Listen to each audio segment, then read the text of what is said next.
అరే మామ స్విమ్మింగ్ చేద్దామా? ఓకే చేద్దాం. ఒక ఫోటో తీరా, నా పిల్లలు తీయాలి. ఓకే 1 మినిట్ అక్కడికి రా. ఎవనివరా నువ్వు?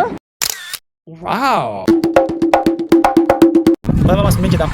ఇంకెందుకు లేటు, టీషర్ట్ తీసేయి. వద్దు మామ, నా పిల్ల చూస్తే వదిలేసి పారిపోతుంది.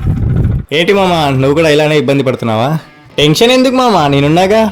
పొట్ట తగ్గాలంటే చాలామంది జిమ్ పోవాలనే అనుకుంటారు మామా, కానీ అప్పుడప్పుడు ఇలా స్విమ్మింగ్ చేస్తూ కూడా ఫ్యాట్ లాస్ అవ్వచ్చు.